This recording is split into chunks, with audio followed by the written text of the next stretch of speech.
جامعہ ام ہانی للبنا کے نام سے یہ ادارہ قائم ہے، اور ابھی آپ کے سامنے ہمارے سرپرست محترم حضرت مولانا مفتی عبدالحی صاحب القاسمی مقدس ذلہ العالی نے مدرسے کی غرض و غایت، مدرسے میں پڑھنے والی بچیاں اور مدرسہ چلانے والے جناب حافظ قاری سمیع اللہ صاحب کی محنت، ان کی جد و جہد پر انہوں نے مختصر مگر بہت جامع روشنی ڈالی۔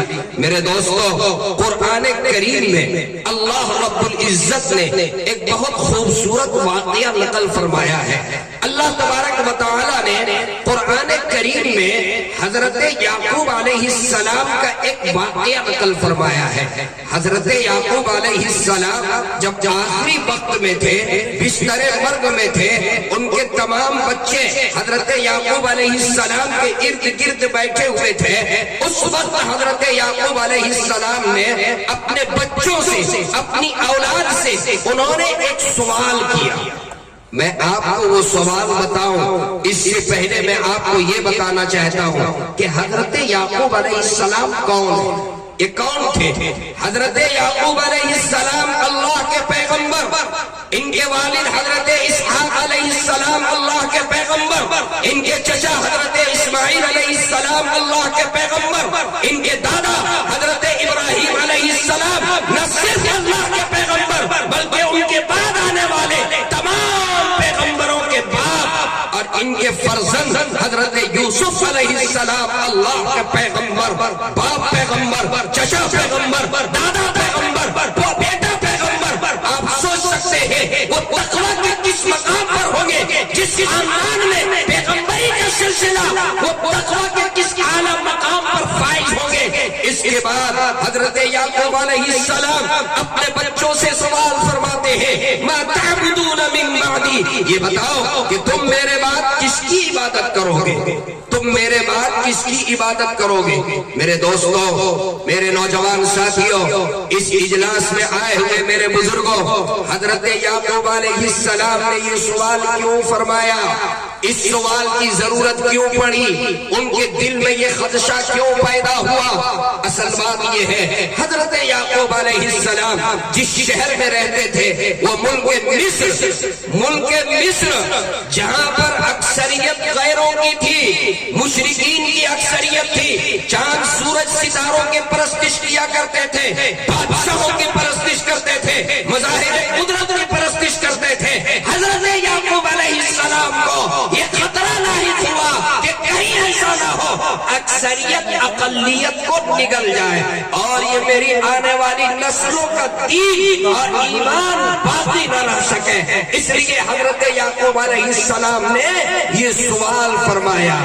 میرے دوستو، آج ہم اور آپ جس ملک کے اندر رہ رہے ہیں، ہمارا یہ ملک، یہ وطن عزیز، آج ہم بھی کچھ انہی صورتحال سے گزر رہے ہیں۔ ہمارے یہاں بھی اکثریت غیروں کی ہے، ہم اقلیت میں ہیں، اور علماء کی موجودگی میں، صوبہ جھارکھنڈ کے اکابر علماء کی موجودگی میں میں آپ کو یہ بتانا چاہوں گا، آج جو حالات ہیں ملک میں، آج جو حکومت کی سازشیں ہیں، روز نئی نئی تعلیمی پالیسی لائی جا رہی ہے، نئی تعلیمی انکشاف کا نفاذ کیا جا رہا ہے، روز ایسی سازشیں کی جا رہی ہے۔ ان کا مقصد یہ ہے کہ کسی طریقے سے ان کی آنے والی نسلوں کا ایمان ختم ہو جائے، ان کی آنے والی نسلوں کا دین ختم ہو جائے، یہ دین پر قائم نہ رہ سکیں۔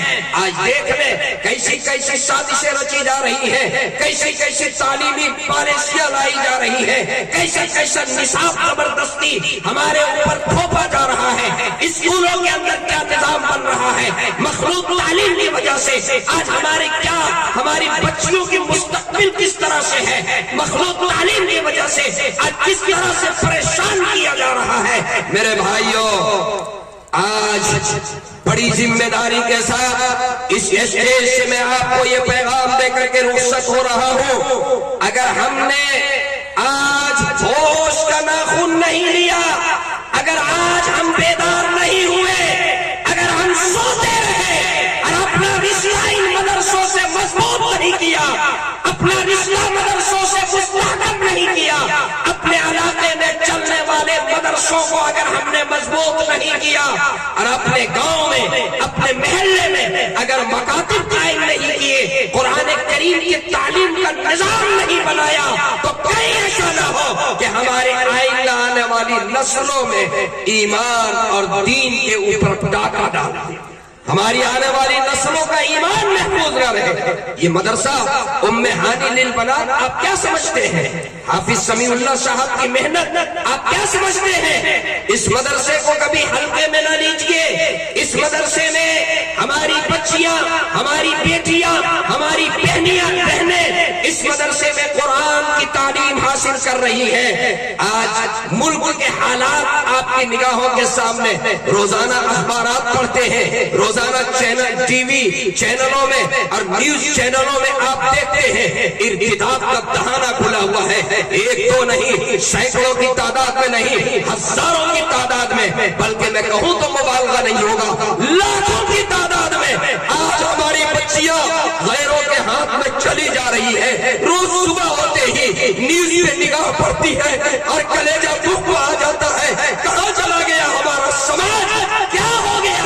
آج ہماری بچیاں غیروں کے ہاتھ میں چلی جا رہی ہے۔ اے میرے نوجوان دوستو اور اے میرے سماج کے ذمہ دار لوگوں، آپ نے اگر آج نوٹس نہیں لیا، آپ نے اس کا سد باپ کے لیے اگر آج قدم نہیں اٹھایا، تو کہیں ایسا نہ ہو، معاف کیجئے گا میرا جملہ سخت ہو جائے، کہیں ایسا نہ ہو آج تو آپ دوسرے کے طرف دیکھ رہے ہیں، کہیں ایسا نہ ہو کہ آپ کل سو کر بیدار ہوں، صبح سو کر کے اٹھے اور معلوم ہو کہ آپ کی بچی بھی کسی اور کے ہاتھ میں چلی گئی، آپ کی بچی بھی کسی اور کے ہاتھ میں چلی گئی۔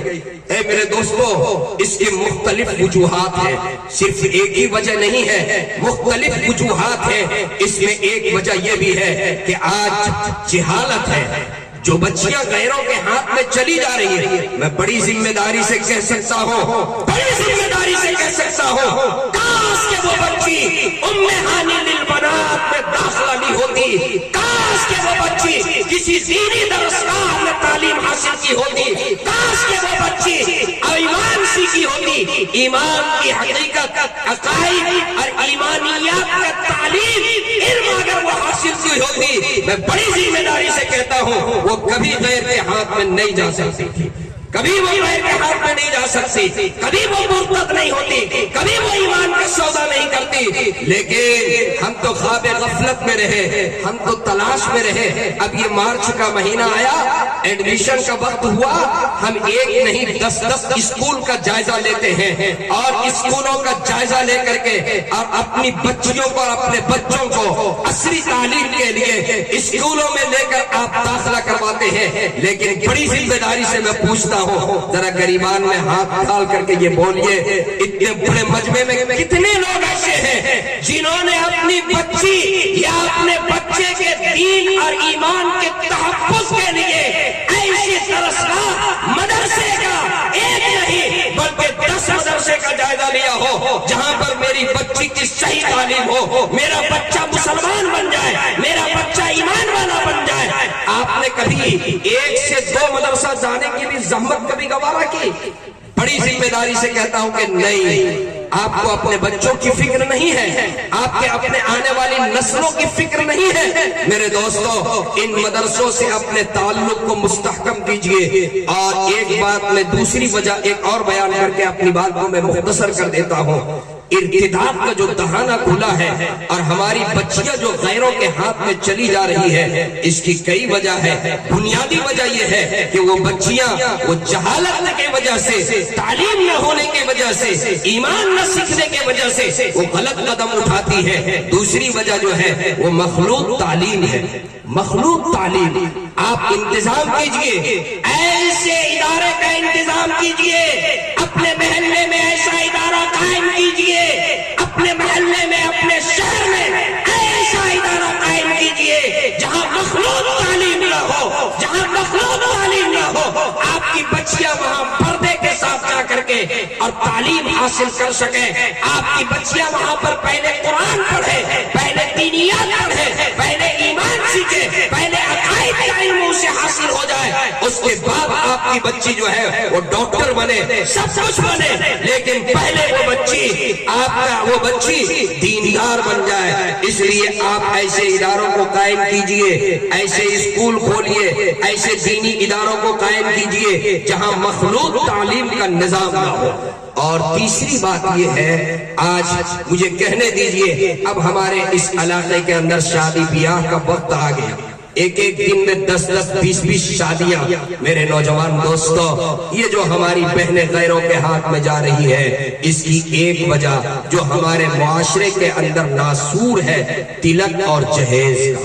یہ تلک اور جہیز کی وجہ سے آج بہت سی ایسی بچیاں جن جو یہ دیکھتی ہیں، اس احساس کمتری میں مبتلا ہوتی ہے، میرے باپ کے اندر یہ صلاحیت نہیں ہے کہ وہ میری شادی کر سکے، میرے ہاتھ میں مہندی لگ سکے، وہ وقت کے ظالم لوگوں کے مانگ کو اور ڈیمانڈ کو وہ پورا کر سکے، وہ غلط فیصلہ کرتی ہے۔ آج سے کچھ دنوں پہلے مسلم پرسنل لا بورڈ کے سیکریٹری ہیں حضرت مولانا عمرین محفوظ صاحب، ان کا ایک بیان میں سن رہا تھا، انہوں نے بیان کیا مہاراشٹرا میں ایک جگہ دو بہنیں، دو سگی بہنیں ایک ہوٹل میں، دو سگی بہنیں جسم فروشی کرتے ہوئے پکڑی گئی۔ جب سماج کے ذمہ دار لوگوں نے ان سے پوچھا، یہ بتاؤ تم اس کام کے لیے کیوں آگے بڑھی، تمہیں کس چیز نے مجبور کیا، کیا وجہ بنی کہ تم جسم فروشی کے لیے ہوٹل میں چلی آئی؟ ان دو بہنوں نے جو رپورٹ پیش کی ہے، ان دو بہنوں نے جو کارگزاری سنائی ہے، اے میرے نوجوان دوستو، آپ اپنے گریبان میں، اپنے کلیجے میں ہاتھ رکھ کر کے سنیے، آپ کا کلیجہ باہر آ جائے گا۔ دونوں بہنوں نے یہ کارگزاری سنائی۔ اصل بات یہ ہے، میری ایک اور بہن ہے، میری ایک اور سگی بہن جس کی شادی ہونی تھی، تاریخ طے، اور جو ہی شادی کی تاریخ قریب آئی، لڑکے والے کی طرف سے سامان جہیز کی ایک لمبی فہرست آئی، اس میں یہ فہرست میں یہ لکھا ہوا تھا کہ مہاراجا پلنگ چاہیے۔ کیا چاہیے؟ مہاراجا پلنگ چاہیے۔ میرا باپ رکشا چالک، میرا باپ مزدور، میرے باپ کے اندر اتنی صلاحیت نہیں کہ وہ مہاراجا پلنگ کا انتظام کر پاتا۔ جو تاریخ قریب آتی جا رہی تھی، ہم دونوں بہنوں نے اخیر میں یہ فیصلہ کیا، باپ اس پوزیشن میں تھا کہ شادی کینسل ہو جائے، تاریخ آگے بڑھ جائے۔ ہم دونوں بہنوں نے رات کی تنہائی میں اٹھ کر کے یہ فیصلہ کیا کہ چلو جسم فروشی کر کے اور اپنی بہن کے لیے مہاراجا پلنگ کا انتظام کرے۔ اے میرے نوجوانوں، ذرا سنو اور اپنے گریبان پہ جھانک کر کے دیکھو، وہ جوانی کس دن کے لیے ہمارے وجہ سے ہماری بہن جسم فروشی کرنے پر مجبور ہو، ہمارے وجہ سے ہماری بہن جسم فروشی کرنے پر مجبور ہو، اور ہمارے وجہ سے 70 سال کا بوڑھا باپ پھانسی کے فندے کو چوم لے۔ ابھی پڑوسی ملک کی ایک رپورٹ آئی، ایک 70 سال کا بوڑھا جب پھانسی کے فندے کو چوم لیا، جب اس کا سوسائڈ پیپر جب سامنے آیا، اس میں یہی لکھا ہوا تھا کہ میری 5 بچیاں جوان ہیں، میں روزانہ رات کے قید تنہائی میں اپنی بچیوں کو دیکھتا، میری غیرت اجازت نہیں تھی، میرے اندر یہ صلاحیت نہیں تھی، میرے اندر یہ وسعت نہیں تھی کہ میں اپنی بچیوں کی شادی کا انتظام کر پاتا۔ آخری میں اس سے رہا نہ گیا، اپنی جوان بچیوں کو گھر میں دیکھ کر کے، اور پھر آخر میں نے یہ غلط فیصلہ کیا۔ اے میرے دوستو، ہم کس دن کے لیے ہیں؟ آج کے اس جلسے میں یہ طے کیجئے، انشاءاللہ شادی بیاہ سنت کے مطابق کریں گے، اپنی بچیوں کو دینی تعلیم سے آراستہ کریں گے، اپنی بچیوں کو عالمہ بنائیں گے، اپنی بچیوں کو دین کا داعیہ بنائیں گے۔ اور یہ مدرسہ ام ہانی للبنات، مجھے یاد ہے آج سے تقریباً 6 7 سال 8 سال پہلے اس ادارے کا ایک جلسہ ہوا تھا، اور اس کے میں بنفس نفیس میں بھی شریک ہوا تھا۔ اس وقت حافظ سمیع اللہ صاحب ابھی جب میں آیا تو انہوں نے مجھ سے کہا کہ مولانا مولانا آپ نے اس موقع پر جو ہے 10 منٹ کے اندر ایک واقعہ آپ نے سنایا تھا اور اس کے بعد آپ نے لوگوں سے درخواست کی تھی ضرور آپ اس واقعے کو سنا دیں. میرا ذہن اس طرف نہیں چل رہا تھا اور وقت بھی اس کی اجازت نہیں دیتا, لیکن میں صرف اس لیے سنا رہا ہوں, یہ بچیوں کا ادارہ ہے اور میری ماں بہنیں کافی تعداد میں اس جلسے کو سننے کے لیے پردے کے پیچھے بیٹھ کر کے اور اس جلسے کو سن رہی ہے. میں اس لیے سنا رہا ہوں تاکہ ہماری مائیں اپنی ذمہ داری کو سمجھیں, ہماری ماں کو یہ بات سمجھ میں آ جائے کہ بچوں کی تربیت کیسے کی جائے, اپنی بچیوں کی تربیت کیسے کی جائے. جو ماں اپنی بچی کی صحیح تربیت کرے گی وہ بچی کبھی مرتد نہیں ہو سکتی ہے, وہ بچی کبھی بددین نہیں ہو سکتی ہے, وہ بچی کبھی غیروں کے ہاتھ میں نہیں جا سکتی ہے. تربیت کا انداز کیا تھا؟ حضرت بایزید بستامی رحمت اللہ علیہ کا وہ بہت مشہور واقعہ میں 3 منٹ میں اختصار سے پیش کر دوں. جب ان کی عمر صرف 5 سال تھی, صرف 5 سال, ان کے والد نہیں تھے, ان کی والدہ ان کو داخلہ کرانے کے لیے مدرسے میں گئی اور جب داخلہ منظور ہو گیا تو واپس آتے ہوئے انہوں نے ایک درخواست کر دی. واپس آتے ہوئے یہ درخواست کی, یہ میرا بچہ ہے, ان کے والد نہیں ہے, جب اس بچے کو میری یاد آئے گی تو آپ کے پاس چھٹی لینے کے لیے آئے گا. آپ سے درخواست یہ ہے میرے بچے کو اس وقت تک چھٹی نہ دیجیے گا جب تک کہ میرا بچہ حافظ قرآن نہ بن جائے. کہا بڑی اچھی بات ہے. ماں واپس چلی گئی, بچہ مدرسے میں پڑھنے میں مصروف ہو گیا, پڑھتا رہا. ایک روز ایسا ہوا تکیے کے اوپر سر ہے, نیند نہیں آ رہی ہے, کروٹ لیتا رہا, ماں کی یاد آتی رہی. صبح درخواست لے کر کے استاد کی خدمت میں پہنچا. استاد محترم 1 دن کی چھٹی دے دیجیے. کہا کیا بات ہے بیٹا؟ کہ ماں سے ملاقات کے لیے جانا چاہتا ہوں, ماں سے ملاقات کے لیے.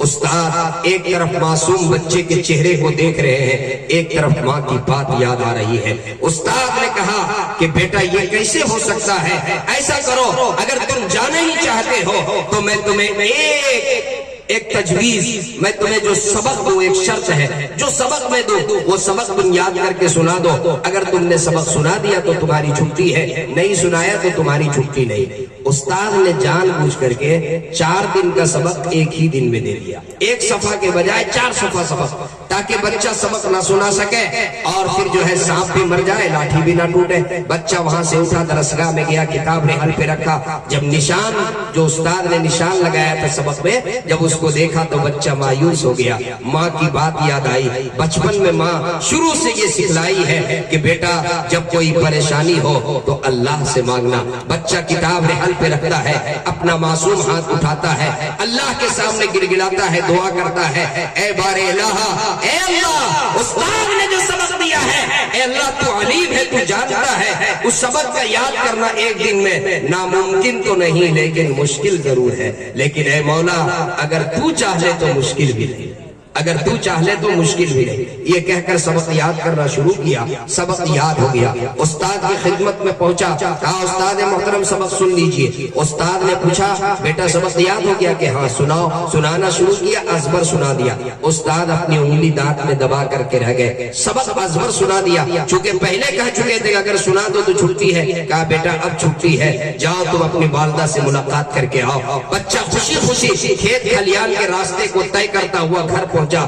دل میں یہ آرزو ہے گھر جاؤں گا تو ماں مجھے گود میں اٹھا لے گی, ماں میری پیشانی کو چوم لے گی, ماں مجھے مٹھائی دے گی, ڈھیر ساری دعائیں دے گی, پیار کرے گی, اور پھر مجھے میری ماں مجھے دعائیں دے کر رخصت کرے گی. گھر پہنچا, دروازے پہ دستک دیا, اندر سے آواز آئی کون؟ کہا امی جان آپ کا لخت جگر بایزید. اندر سے جواب ملا کون بایزید؟ میرا بایزید اس وقت میرے گھر آئے گا جب جو حافظ قرآن بن جائے گا, ابھی آنے والا یہ میرا بایزید نہیں ہو سکتا.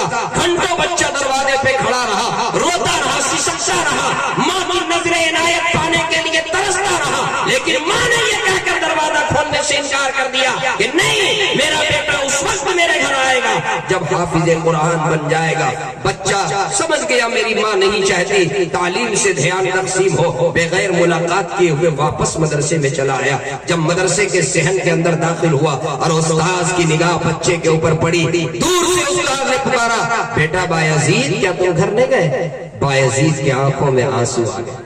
استاذ تو بچوں کے لیے باپ کی حیثیت رکھتا ہے. استاد نے گود میں اٹھا لیا, کہا بیٹا میں نے تو تم کو چھٹی دے دی تھی, تم گھر کیوں نہیں گئے؟ کہا استاد محترم میں گھر ضرور گیا, گھنٹوں دروازے پہ کھڑا رہا, ترستا رہا, بلکتا رہا, روتا رہا, لیکن ماں نے دروازہ کھولنے سے یہ کہہ کر انکار کر دیا کہ میرا بیٹا اس وقت میرے گھر آئے گا جب حافظ قرآن بن جائے گا. میں سمجھ گیا میری ماں نہیں چاہتی کہ میرا دھیان تعلیم سے تقسیم ہو. بغیر ملاقات کیے ہوئے میں واپس چلا آیا. اس کے بعد بچے نے جو بات کہی ہے اور استاد نے اس کے بعد جو جواب دیا ہے وہ میں آپ کو سنانا چاہتا ہوں. بچے نے کہا کہ استاد محترم آپ سے میری درخواست ہے, آپ میرے حق میں 2 دعا فرما دیں, آپ میرے حق میں 2 دعا فرما دیں. کہا کہ کیا؟ استاد کے کان کھڑے ہو گئے. 5 سال کا بچہ کیا کہہ رہا ہے؟ کہا بولو بیٹا. کہا پہلی دعا تو یہ کر دے کہ میری ماں مجھ کو جو بنانا چاہتی ہے وہ میں بن جاؤں, میری ماں مجھ کو جو بنانا چاہتی ہے وہ میں بن جاؤں. اور دوسری دعا یہ کر دے, ظاہر سی بات ہے میری ماں مجھے حافظ بنانا چاہتی ہے, عالم بنانا چاہتی ہے. حافظ عالم بننے میں 10-15 سال کا عرصہ ہے, کہیں ایسا نہ ہو کہ میں حافظ بننے میں, عالم بننے میں, پڑھنے میں مصروف رہوں. 15 سال تک کے 16 سال تک میں پڑھتا رہوں اور جب میں پڑھ کر کے گھر جاؤں میری ماں کی عمر وفا نہ کرے اور وہ اللہ کی پیاری ہو جائے اور وہ مجھے دیکھ نہ سکے. اس لیے دوسری دعا یہ کر دیں کہ جب میں حافظ بن کر کے, عالم بن کر کے گھر جاؤں تو میری ماں مجھے دیکھ سکے. کہا کہ ٹھیک ہے بیٹا. استاد ہمیشہ جب دعا کے لیے ہاتھ اٹھتا تو اس بچے کے حق میں یہ 2 دعا ضرور کرتے. 15 سال 16 سال گزر گئے. جب بایزید بسطامی کی عمر 21 سال ہوئی, ایک روز استاد محترم تہجد کی نماز پڑھ کر کے لیٹے تھے, تہجد کی نماز پڑھ کر کے لیٹے تھے. ہمارے اکابرین میں بعض کا یہ طریقہ رہا ہے, تہجد پڑھ کر کے لیٹتے ہیں تھوڑی دیر کے لیے اور پھر فجر میں تازہ دم تازہ وضو سے فجر کی نماز ادا کرتے ہیں. لیٹے تھے, خواب میں شہنشاہ کونین شہر احمد مصطفیٰ محمد مصطفیٰ صلی اللہ علیہ وسلم کی زیارت ہوتی ہے. آقا بشارت دیتے ہیں, سنو وہ تمہارا شاگرد بایزید, اسے خوشخبری سنا دو, آج اللہ کے ہاں اس کی ولایت کا فیصلہ ہو چکا ہے. ماں کی دعا اس بچے کے حق میں قبول ہو چکی ہے, اسے خوشخبری بھی سنا دو اور چھٹی بھی دے دو. استاد کی نگاہ کھلی, نیند کھلی, آنکھ کھلی, دیکھنے تلاش کرنے لگے کدھر ہے بایزید. دیکھا وہ بھی تہجد کی نماز پڑھ رہے ہیں. بایزید جب تہجد سے فارغ ہوئے استاد آگے بڑھے, سینے سے لگایا. استاد نے معانقہ کیا, جب ایک شاگرد کسی کا شاگرد باکمال ہوتا ہے, علماء اسٹیج پر بیٹھے ہوئے ہیں, مدارس کے اساتذہ اسٹیج پر بیٹھے ہوئے ہیں, جب ایک استاد کا شاگرد باکمال ہوتا ہے تو سب سے زیادہ خوشی استاد کو ہوتی ہے. استاد بایزید بسطامی رحمۃ اللہ علیہ کو سینے سے لگاتے ہیں, اپنی پگڑی اتار کر کے ان کے سر پہ رکھ دیتے ہیں, خوشخبری سناتے ہیں, بیٹا جاؤ اب خوشی خوشی اپنی والدہ سے ملاقات کے لیے. بایزید کی آنکھوں میں خوشی کے آنسو آ جائے. بایزید بسطامی رحمت اللہ علیہ 16 سال کے بعد وہی پرانی یادیں, وہی پرانی باتیں, وہی پرانا کھیت کھلیان کا راستہ طے کرتا ہوا جب گھر کے طرف آگے بڑھتے ہیں, گھر پہنچتے ہیں, دروازے پہ دستک دیتے ہیں, دروازے پہ دستک دیتے ہیں. اندر سے آواز آتی ہے, کون؟ کہا امی جان آپ کا لخت جگر, آپ کا نور نظر بایزید. اندر سے فوراً ماں دروازہ کھول دیتی ہے. ایسا محسوس ہوتا ہے کہ ماں پہلے سے استقبال میں کھڑی ہے. دروازہ کھول دیتی ہے, اپنی نگاہوں کے سامنے اپنے جوان بیٹے کو دیکھتی ہے. سر کے اوپر عمامہ ہے, پیشانی پہ سجدے کا نشان ہے, چہرے کے اوپر داڑھی کا نور ہے. ماں جو دیکھتی ہے اپنے لخت جگر کو اس حالت میں, ماں آگے بڑھتی ہے, بیٹا آگے بڑھتا ہے قدم بوسوں کے لیے. ماں کی پیشانی کو بیٹا چوم لیتا ہے اور ماں آگے بڑھتی ہے, اپنے بچے کو گلے سے لگاتی ہے اور یہ کہتی ہے, اے میرے لخت جگر, اے میرے نور نظر, آج تیرے باپ کی وہ منت پوری ہوئی جب تو میرے پیٹ میں تھا. تیرے باپ نے یہ منت مانی تھی کہ اگر بیٹا ہوگا تو میں اس کو حافظ قرآن بناؤں گا. اے میرے لخت جگر, اے میرے نور نظر, تیرے باپ تو اس دنیا میں نہیں لیکن آج ان کی روح کو سکون ملے گی. اے میرے نور نظر, میں تیرے لیے گرم کھانا بنا بنا کر پیش کروں؟ 2 منٹ کا موقع دے دو، پہلے میں اللہ کے سامنے سجدہ شکر بجا لاؤں۔ وضو کرتی ہے، سجدہ شکر بجا لاتی ہے، اے اللہ تیرا شکر ہے، اے اللہ تیرا شکر ہے کہ تو نے میری دعا کو شرف قبولیت بخشا۔ جس لائق میں بنانا چاہتی تھی اے اللہ تو نے میرے بیٹے کو اس لائق بنا دیا۔ اے میری ماں، جب آپ کی تربیت ایسی تھی تو آپ کے جنم، آپ کے گود سے پیدا ہونے والا بیٹا بایزید بنا۔ جب آپ کی تربیت ایسی تھی، آپ کے گود سے خواجہ اجمیری، جب آپ کی تربیت ایسی تھی تو نظام الدین اولیاء، آپ کی تربیت ایسی تھی تو شیخ التفسیر، شیخ الاسلام، شیخ الحدیث۔ آج افسوس یہ ہے ہماری ماں کی وہ تربیت نہیں رہی۔ آج ہمارے پاس ٹیلی فون ہے، آج ہمارے پاس VCR ہے، آج ہمارے پاس ٹی وی ہے، سامنے برہنہ تصویریں ہیں، قرآن کی تلاوت سے گھر آ رہی ہے۔ یہی وجہ ہے کہ آج ہمارے بچوں میں وہ کمال پیدا نہیں ہو رہا ہے۔ میرے دوستو، وقت زیادہ میں نے آپ کا لے لیا، مختصر یہ مدرسہ ام ہانی للبنات جہاں بچیوں کی تعلیم ہوتی ہے، بڑی ذمہ داری سے میں آپ کو یہ کہنا چاہوں گا، اگر آپ کے پیسے سے ایک بچی عالمہ بن جائے، آپ کے پیسے سے، آپ کی کفالت سے ایک بچی حافظہ قرآن بن جائے، آپ کے پیسے سے وہ بچی حافظہ بنے گی، آپ کے پیسے سے وہ بچی عالمہ بنے گی، اور ان کی نسلوں میں نمانوں جو ان کی نسلوں سے آنے والی اولاد ہوگی، ان کے ذریعے سے کتنا دین کا کام ہوگا۔ آپ تو اس دنیا سے چلے جائیں گے، لیکن بڑی ذمہ داری سے کہتا ہوں، قبر میں آپ کی مجال اور مغفرت کا ذریعہ بنے گا۔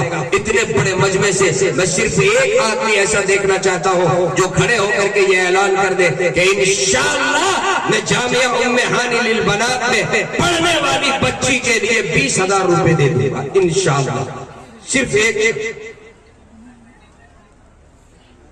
جی حضرت بتا رہے ہیں کہ مدرسے میں تعمیرات کی ضرورت ہے، دارالاقامہ کی ضرورت ہے، درسگاہ کی ضرورت ہے۔ چلیے آپ کے پیسے سے درسگاہ تعمیر ہو جائے، آپ کے پیسے سے دارالاقامہ کی عمارت بن جائے، جس میں آنے والی ہماری بچیاں بیٹھ کر کے قرآن کی تعلیم حاصل کریں، جب کہ وہاں قرآن کی تلاوت ہوتی رہے گی، اس کا ثواب آپ کو ملتا رہے گا۔ اس کے لیے اتنا بڑا مجمع، ڈھاٹے مارتا ہوا مجمع، کھلے آسمان کے نیچے، اور وہ جیالہ ہے، اور وہ بہادر ہے جو کھڑا ہو کر کے پہلا شخص اعلان کر دے کہ انشاءاللہ 20,000 روپے میں دوں گا۔ بڑی ذمہ داری سے کہتا ہوں، یہاں اکابر علماء تشریف رکھتے ہیں، یہ دعا کر دیں گے انشاءاللہ دعا قبول ہوگی۔ کون ہے اتنے بڑے مجمع میں؟ ایک آدمی کھڑا ہو کر کہہ دے انشاءاللہ 20,000 روپے دوں گا۔ ایک آدمی، ایک مرد مجاہد 20,000 روپے، وقت ضائع نہ کریں، فوراً کھڑے ہو کر کے اعلان کریں 20,000 روپے۔ میں نے 50,000 روپے نہیں مانگا، مجھے معلوم ہے یہ علاقہ، یہ خطہ مجھے معلوم ہے، میں نے 1 لاکھ روپے نہیں مانگا۔ کتنا مانگا؟ صرف 20,000۔ 20,000 کی حیثیت کیا ہے؟ 20,000 کی حیثیت کیا ہے؟ ابھی بیمار ہو جائے، بی پی ہائی ہو جائے، شوگر لو ہو جائے، 20,000 میں چیک اپ بھی نہیں ہوتا۔ آپ کا پیسہ مدرسے میں لگ جائے، آپ کا پیسہ قرآن کریم کی درسگاہ میں لگ جائے، قرآن کی تلاوت ہو، اتنا بڑا مجمع۔ کیا ایک شخص کوئی مرد مجاہد نہیں ہے جو کہہ دے کہ انشاءاللہ میں 20,000؟ کیا بات ہے، کیا بات ہے۔ نعرہ تکبیر! کیا نام ہے چچا جان؟ نادر شیخ کانڈرا بستی کے یہ چچا محترم نادر شیخ، ماشاءاللہ دعا کر دیجئے اللہ شیخ کے عمر میں برکت عطا فرمائے، اللہ ان کو صحت عطا فرمائے، اللہ ان کو حج کی سعادت عطا فرمائے، یہ حاجی نادر شیخ بن جائے۔ کہہ دیجئے آمین۔ ماشاءاللہ ماشاءاللہ ماشاءاللہ۔ اساتذہ سے گزارش ہے کہ لکھنا شروع کریں۔ لکھیں۔ نادر صاحب کہاں ہیں؟ کہاں گئے بھائی؟ حافظ سمیع اللہ صاحب اور دیگر لوگ؟ جی بھائی اساتذہ غائب ہے، مولانا سہراب صاحب آپ بھی ذرا سا مدد کیجیے۔ جی مولانا سہراب ہمارے جنرل سیکریٹری جمعیت علماء دھنباد کے حضرت مولانا سہراب القاسمی مدد اللہ علیہ ماشاءاللہ تشریف رکھیں، کاغذ لے لیں۔ یہ ہمارے نادر شیخ چچا، دیکھیے آج تک کوئی گاڑی ایک پہیے والی دیکھا؟ کسی بھی گاڑی میں 2 پہیے کی ضرورت پڑتی۔ کانڈرا کے ہمارے چچا محترم یہ کھڑے ہو گئے، ایک پہیہ تیار۔ اب اتنے بڑے مجمع میں دوسرا پہیہ کون بننے کے لیے تیار ہے؟ کیا بات؟ دوسرا پہیہ کون ہے جو چچا جان کا ساتھ دے دے، بولی پر بولی لگا دے، کہہ دے انشاءاللہ 20,000 میں بھی دے دوں گا انشاءاللہ؟ کون مرد مجاہد ہے؟ ذرا کھڑے ہو جائے۔